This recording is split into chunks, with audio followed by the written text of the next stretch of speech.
Olá, mais uma vez estamos aqui para uma nova série e dessa vez nós vamos estar tratando sobre paternidade espiritual.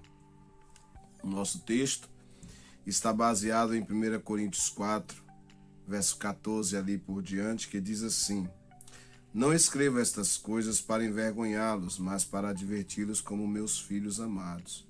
Pois ainda que tivesseis 10.000 mestres em Cristo, vocês não têm muitos pais, pois eu me tornei seu pai espiritual em Cristo Jesus por meio das boas novas que lhes anunciei. Portanto, suplico-lhes que sejam meus imitadores.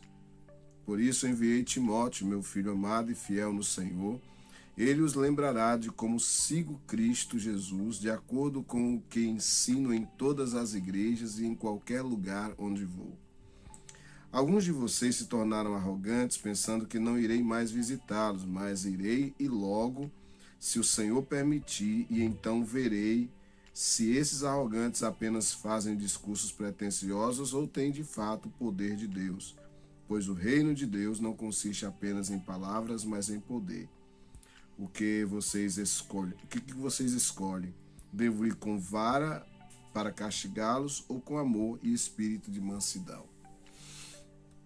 Bem, paternidade espiritual sempre aconteceu na Bíblia. É um princípio divino. Se você olhar para a história da Bíblia, você vai ver que grandes líderes da Bíblia tiveram mentores que assumiram esse papel de paternidade ou maternidade espiritual. Josué, por exemplo, teve Moisés, que o adotou como filho. Eliseu teve Elias, Ruth teve Noemi, que cuidou dela como filha. Samuel teve Eli, que cuidou dele como filho. Paulo tinha Barnabé, que o adotou como filho. E Timóteo também, lógico, tinha Paulo, que também o adotou como filho. Então, paternidade espiritual, ela é determinante para o crescimento espiritual de qualquer pessoa. E esse crescimento espiritual, naturalmente, é proporcional ao investimento que é feito na vida dessa pessoa. Mas o que é paternidade espiritual? Bem, de forma simples, nós poderíamos afirmar que um pai espiritual é aquele que ajuda o seu filho espiritual a alcançar o seu potencial dado por Deus. Então, um relacionamento de paternidade espiritual não pode ser apenas um encontro formal de ensino, porque, por definição, é pela prática e uma interação informal que a paternidade se desenvolve. É claro que um pai espiritual, lógico, vai ensinar verdades bíblicas, mas as suas energias vão se concentrar em cuidar, em ajudar os filhos, aqueles filhos em todos os aspectos da vida. E Paulo aqui destaca algumas características de um pai espiritual. A primeira coisa que Paulo nos chama a atenção aqui é que um pai espiritual ama o suficiente para confrontar. E aí está no verso 14, quando ele diz: Não estou tentando envergonhá-los ao escrever essas coisas, mas procuro adverti-los como a meus filhos amados. É lógico, nenhum pai planeja envergonhar os filhos, porque o amor edifica, enquanto que é a indiferença que envergonha. A correção ela é feita de forma correta, jamais intenciona envergonhar, pelo contrário, ela sempre edifica. Ao amar os filhos espirituais, nós vamos, lógico, tratar do seu caráter. A Bíblia diz que a vara da correção dá disciplina, mas a criança entregue a si mesma envergonha a sua mãe.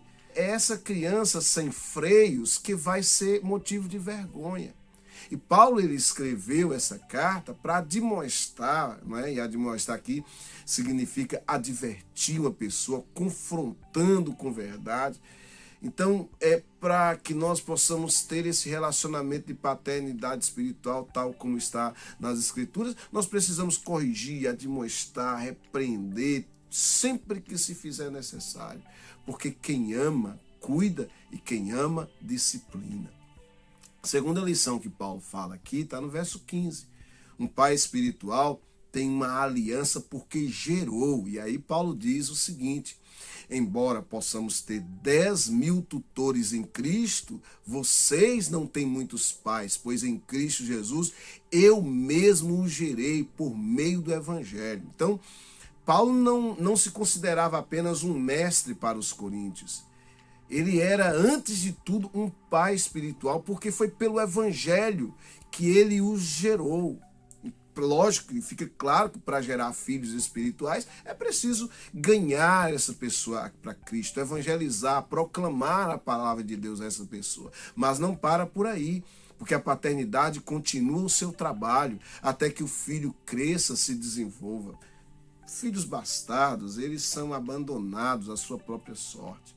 Mas filhos amados, eles são cuidados por pais amorosos. E esse é um grande entrave na pregação do Evangelho nesses tempos que nós vivemos. Por quê?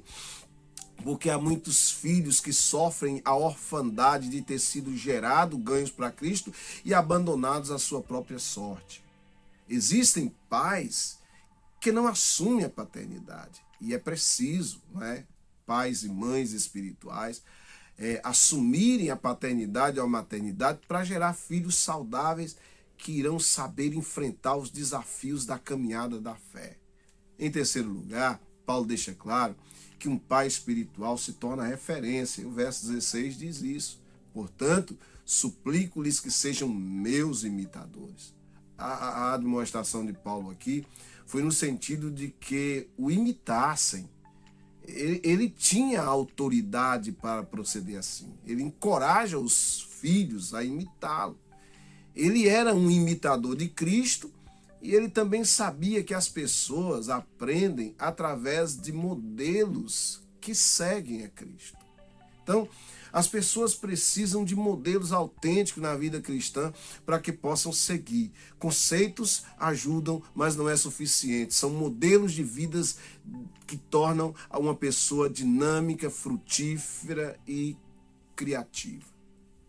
Em quarto lugar, um pai espiritual, ele transmite valores. Olha o verso 17 aí, o que ele diz. Por esta razão, estou lhes enviando Timóteo, meu filho amado e fiel no Senhor, o qual lhe trará a lembrança a minha maneira de viver em Cristo Jesus, de acordo com o que ensino em toda parte e em todas as igrejas. Então, lógico, um pai espiritual transmite os valores e transmite de duas formas. Através do exemplo de vida, que a gente já sabe aquela frase, palavras empurram, mas exemplos arrastam as pessoas. E o seu testemunho de vida diz isso de forma muito clara. E também, lógico, através das escrituras. Porque um pai espiritual, ele sempre vai levar o seu filho a procurar a obedecer à palavra de Deus e não às suas próprias ideias, não às suas próprias opiniões. Então, quando ele senta com o seu filho na fé, ele abre as escrituras, porque foi isso que Jesus ensinou. Jesus disse, façam discípulos, ensinando a guardar o que eu vos ensinei. Então, o desafio de um pai espiritual é transmitir os valores para essa próxima geração. E em quinto lugar, um pai espiritual, ele prepara os seus filhos para assumirem o seu lugar. E é isso mesmo que Paulo fala novamente no verso 17. Paulo diz, eu enviei Timóteo, meu filho amado e fiel no Senhor. Então o pai espiritual prepara o seu filho para que ele possa substituí-lo. Paulo já estava preparando Timóteo para ir assumindo o lugar dele no pastoreio das igrejas que ele estava cuidando. Paulo sabia que o seu tempo final estava se aproximando e ele precisava de sucessor, de pessoas que continuassem a obra que Deus começou a fazer através da vida dele. Existe um clamor por todo mundo, por pais espirituais. Existe uma sede de pessoas que realmente cuide daqueles que estão começando a caminhada na fé como pais, e não apenas como um mestre desinteressado, um futuro, alguém que está preocupado apenas de passar alguns ensinamentos porque aprendeu aqui ou ali, mas ele está preparando pessoas para se tornarem dentro do propósito de Deus, tudo aquilo que Deus projetou para elas. Por isso que Paulo diz que as mulheres mais idosas deveriam cuidar das mais novas, serem boas donas de casa, e enfim. Paulo estava preocupado naturalmente com essa transmissão da fé para a geração seguinte. E só assim, através da paternidade espiritual, nós vamos transmitindo a fé dos nossos pais espirituais para a próxima geração que nos sucederá nessa caminhada. Obrigado pela sua companhia. Espero que você esteja aqui nas próximas ministrações, nos próximos vídeos. Por 8 semanas, nós vamos estar, a partir de agora, falando sobre esse tema tão relevante para a Igreja do Senhor. A minha oração é que Deus, nesse tempo, te confronte, te oriente, mas mude a sua vida, assim como a minha. Deus abençoe e até o próximo vídeo, se Deus quiser.